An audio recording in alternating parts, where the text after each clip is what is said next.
कभी सोचा है कि जब आराम करने का समय होता है तब भी हमारा मन क्यों बेचैन रहता है? आज हम इसी उलझन को समझने वाले हैं, जिसे कहते हैं रेस्ट एंग्जाइटी या आराम की चिंता। जरा इस सवाल के बारे में सोचिए। क्या कभी ऐसा महसूस हुआ है कि एक खाली दोपहर का ख्याल काम से भरी एक लंबी लिस्ट से भी ज्यादा डरावना लगता है? हम सब एक ब्रेक चाहते हैं, राइट? लेकिन जब वो मिलता है तो मन में एक अजीब सी खलबली क्यों मच जाती है? अगर खाली बैठना सुकून देने के बजाय डराता है, तो इसका मतलब सिर्फ ये नहीं है कि कोई काम करने का आदी है। नहीं, ये हमारे शरीर का एक गहरा सिग्नल हो सकता है, जो ये मानकर बैठा है कि असली सुरक्षा तो बस भागदौड़ में ही है। तो चलिए इस पहेली को सुलझाते हैं। हमारा दिमाग आखिर शांति से इतना क्यों डरता है? आइए इसके पीछे छिपे मनोवैज्ञानिक और शारीरिक राजों को जानते हैं। पता है, इस एहसास का एक नाम है रेस्ट एंग्जाइटी। इसको ऐसे समझिए जैसे हमारा दिमाग एक ऐसी गाड़ी है जिसका एक्सेलरेटर अटक गया है। हम रुकना तो चाहते हैं, लेकिन वो हमें आगे धकेलता ही रहता है, भले ही सामने कोई खतरा ना हो। यहाँ एक बहुत जरूरी फर्क समझना होगा। देखिए, महत्वाकांक्षा हमें अपने लक्ष्यों की तरफ खींचती है, जबकि हाई फंक्शनिंग एंग्जाइटी हमें अंदर की बेचैनी से दूर भगाती है। एक में हम कुछ पाने के लिए काम करते हैं और दूसरे में कुछ खोने के डर से। हमारे शरीर के लिए ना, काम की डेडलाइन और एक शेर के हमले में कोई फर्क नहीं है। दोनों ही सिचुएशन में वो खतरे का अलार्म बजा देता है। इसीलिए जब हम आराम करने बैठते हैं तो शरीर को लगता है कि हमने खतरे के सामने अपनी ढाल नीचे रख दी है। लेकिन सवाल यह है कि ये आदत आखिर बनती कहाँ से है? इसका जवाब अक्सर हमारे बचपन की कहानियों में छिपा होता है।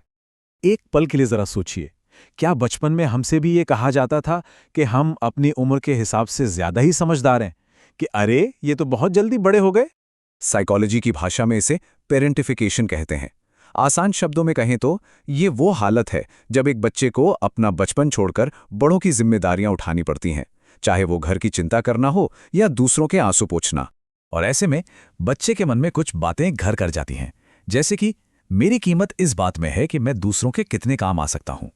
वो मानने लगता है कि अगर मैं उपयोगी नहीं हूं तो शायद मुझे कोई प्यार नहीं करेगा, और बस मजबूत बने रहना और लगातार काम करते रहना ही सुरक्षा का कवच बन जाता है।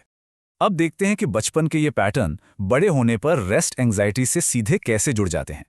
जिस शरीर को हमेशा अलर्ट पर रहने की ट्रेनिंग मिली हो, उसके लिए शांति का मतलब होता है सरेंडर कर देना। आराम करना ऐसा लगता है जैसे किसी ने दुश्मन के सामने अपनी ढाल फेंक दी हो। ये ना एक साइकिल की तरह है। हम आराम करने की कोशिश करते हैं, लेकिन शांति हमें बेचैन कर देती है। फिर हमारा शरीर इस बेचैनी से बचने के लिए वही पुराना रास्ता ढूंढता है, काम। और हम खुद को अचानक ईमेल चेक करते या घर साफ करते हुए पाते हैं, सिर्फ उस अंदर के अलार्म को बंद करने के लिए। ये एक बहुत पावरफुल आइडिया है। शांति एक खाली जगह की तरह है, और जिन भावनाओं या चिंताओं से हम भाग रहे होते हैं, वे उसे भरने के लिए दौड़ पड़ती हैं। इसीलिए व्यस्त रहना उन मुश्किल भावनाओं से बचने का एक तरीका बन जाता है। तो क्या हम इस चक्र में हमेशा के लिए फंसे हुए हैं? बिल्कुल भी नहीं। चलिए अब जानते हैं कि इस बंधन को तोड़ने और आजादी की ओर पहला कदम कैसे बढ़ाया जाए। सबसे पहली और सबसे जरूरी बात, इस एक लाइन को अपने मन में बिठा लें। हमारी कीमत हमारी टू डू लिस्ट से तय नहीं होती। हमारा होना ही काफी है, हमारा कुछ करते रहना नहीं। इन आदतों को पहचानना, बस यही बदलाव की शुरुआत है। ये सिर्फ सोचना नहीं है, ये अपने शरीर को सिखाने जैसा है।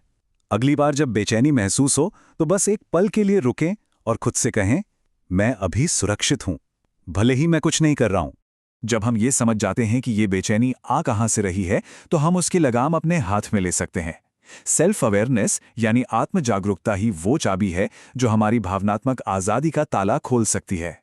तो आज हम आपको इसी सवाल के साथ छोड़ जाते हैं। अब जब इसकी वजह पता चल गई है, तो वो पहली आदत कौन सी है जिसे हम आज से पहचानना और शायद बदलना शुरू कर सकते हैं?